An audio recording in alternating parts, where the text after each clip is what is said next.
مجرم حاضر ہے۔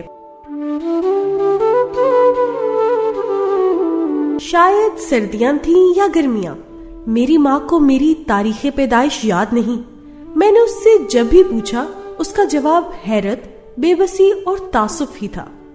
میرے سوالوں پر میری ماں کا یہی رد عمل ہونا چاہیے تھا، کیونکہ اس نے مجھے گجرات کے جس پسماندہ گاؤں میں جنم دیا تھا وہاں صرف پیدائش ہوتی ہے، تاریخ پیدائش نہیں۔ بلکہ نہیں، ٹھہریے، وہاں شاید تاریخ بھی نہیں ہوتی، کیونکہ تاریخ کے لیے کیلنڈر بدلنا، مہینوں کا گزرنا اور برسوں کا بیتنا ضروری ہے، جبکہ وہاں میرے گاؤں میں پچھلے 8-10 ہزار سال سے ایک ہی مہینہ، ایک ہی سال اور ایک ہی تاریخ ہے۔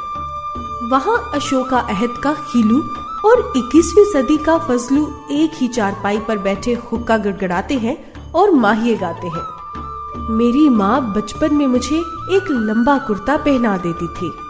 اس کرتے نے اس وقت تک میرا ساتھ دیا جب تک یہ سکڑتا سکڑتا میری ناف تک نہ آ پہنچا۔ یہ مسئلہ آج تک حل طلب ہے کہ میں پھیلتا رہا تھا یا کرتا سکڑتا رہا تھا۔ یہ کرتا میرا پہلا استاد تھا، کیونکہ اسی کرتے نے مجھے پہلا لفظ سکھایا تھا، اور وہ لفظ تھا شرم۔ میں جب کبھی بچپن میں ناک صاف کرنے کے لیے سرعام کرتا اوپر اٹھا دیتا تھا تو میرے قریب سے گزرتے میرے چاچے مامے اوئے اوئے شرم کر، شرم کا نعرہ لگا کر مجھے شرمندہ کر دیتے تھے۔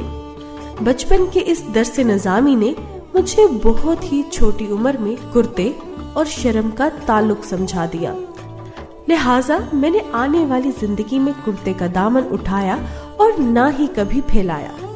مجھے یقین ہے میں آئندہ زندگی میں بھی ان علتوں سے محفوظ رہوں گا، کیونکہ میرا رب شرم والوں کی شرم محفوظ رکھتا ہے۔ 2.5 برس تک میرے والدین نے میرا نام نہیں رکھا۔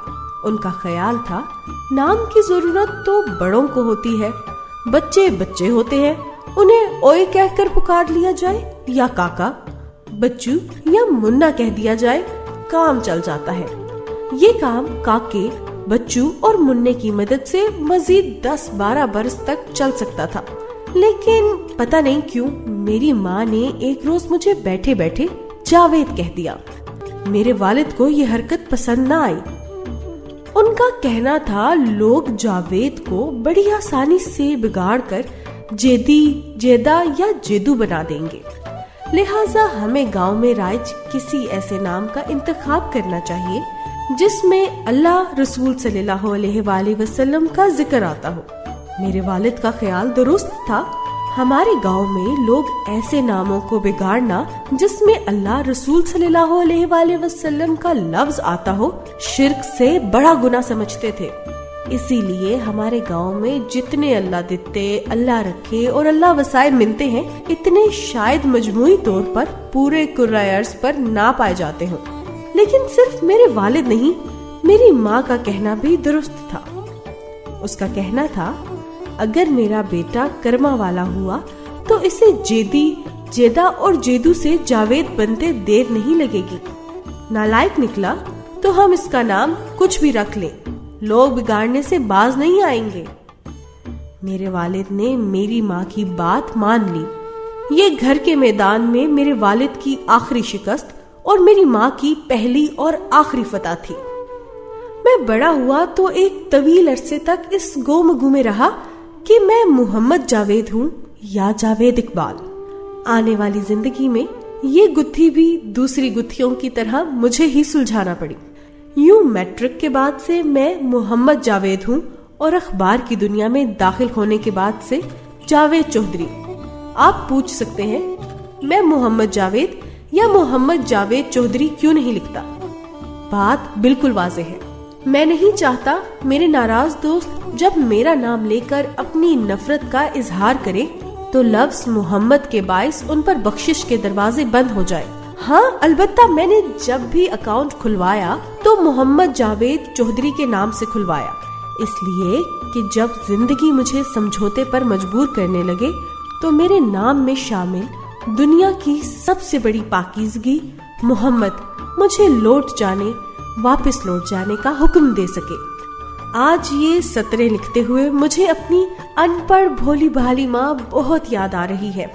وہ اس وقت مجھ سے 150 میل دور ہے، لیکن مجھے یوں محسوس ہو رہا ہے جیسے وہ میرے سامنے صوفے پر بیٹھی ہے۔ اس احساس کی 2 وجوہات ہیں، ایک تو اس کا ماں ہونا اور دوسرا اس کی وہ دلیل جس نے کبھی میرے والد کو ہارنے پر مجبور کر دیا تھا اور آج مجھے شکست دے دی ہے۔